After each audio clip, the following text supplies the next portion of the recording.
Radio صدائے حریت جموں کشمیر سے سنیے تازہ ترین خبریں۔ کل جماعتی حریت کانفرنس آزادی پسند جماعتوں اور بزرگ حریت رہنما سید علی گیلانی نے تمام مسلم امہ کو عید الاضحیٰ کی مبارکباد دیتے ہوئے کشمیری عوام پر زور دیا ہے کہ عید سادگی سے منائیں، شہداء اور جیلوں میں نظر بند کشمیریوں کے اہل خانہ اور بھارتی فوجی محاصرے کے باعث مشکلات کا شکار افراد کا خیال رکھیں۔ اہل کشمیر آج عید الاضحیٰ بھارت کی ریاستی دہشت گردی کے جہنم میں منانے پر مجبور ہیں۔ مساجد اور درگاہوں پر تالے لگے ہیں اور ظالم فوج کی بھاری نفری نے جگہ جگہ ناکے اور رکاوٹیں کھڑی کر کے عوام کی نقل و حرکت کو محدود کر دیا ہے۔ کشمیریوں کے انسانی حقوق بری طرح پامال کیے جا رہے ہیں۔ گزشتہ ماہ 24 کشمیریوں کو قتل کیا گیا، جن میں سے 3 کو جعلی مقابلوں میں شہید کیا گیا۔ لوگوں پر وحشیانہ تشدد کے نتیجے میں کم از کم 59 افراد زخمی ہوئے۔ مقبوضہ جموں کشمیر بین الاقوامی سطح پر اور اقوام متحدہ کی قراردادوں کے مطابق ایک متنازع علاقہ ہے، لیکن بھارت بین الاقوامی قوانین کی مسلسل خلاف ورزی کرتے ہوئے مقبوضہ ریاست میں آبادی کے تناسب کو تبدیل کر رہا ہے۔ تحریک حریت جموں کشمیر کے چیئرمین محمد اشرف صحرائی، کل جماعتی حریت کانفرنس کے رہنما فاروق احمد توحیدی اور امیر حمزہ سمیت 98 افراد کو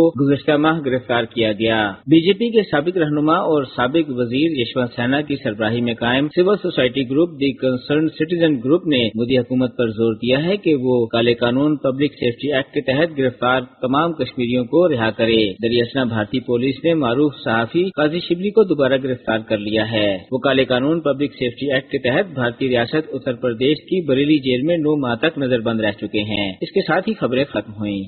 مقبوضہ کشمیر کے عوام پر یہ عید بھی ان پرآشوب حالات میں آئی ہے جب وہ نہ صرف گزشتہ 1 سال سے 10 لاکھ بھارتی فورسز کے محاصرے میں یرغمال ہیں، بلکہ تمام انسانی، معاشی، معاشرتی اور مذہبی حقوق سے بھی مکمل طور پر محروم ہیں۔ عید خوشی اور شادمانی کا نام ہے، لیکن ہندوتوا کے علمبرداروں نے کشمیر کو ایک ماتم کدے بلکہ ایک جہنم میں تبدیل کر دیا ہے۔ جب سے برہمن سامراج نے کشمیر سے متعلق اقوام متحدہ کی قراردادوں کی خلاف ورزی کرتے ہوئے کشمیر کی خصوصی حیثیت ختم کی اور خطے میں مسلمانوں کو اقلیت میں تبدیل کرنے کے مذموم ارادے کے تحت آئینی اور تہذیبی جارحیت کا ارتکاب کیا، اس دن سے بھارتی مظالم اور صہیونی طرز کی سازشوں میں خوفناک اضافہ ہوا ہے۔ بھارتی فورسز جن کو کالے قوانین کے تحت وسیع اختیارات حاصل ہیں، انسانیت کو تاراج کر رہے ہیں اور منظم نسل کشی، بدترین تشدد، گھروں کی تباہی اور اندھا دھند گرفتاریوں سمیت انسانیت کے خلاف بدترین جرائم کا ارتکاب کر رہے ہیں۔ ستم ظریفی یہ ہے کہ ایک طرف ہندوتوا استعمار مسلمانوں کو صفحہ ہستی سے مٹانے کے لیے نت نئے تجربے کر رہا ہے، تو دوسری طرف اقوام عالم خصوصاً مسلم امہ نے مجرمانہ خاموشی اختیار کی ہوئی ہے۔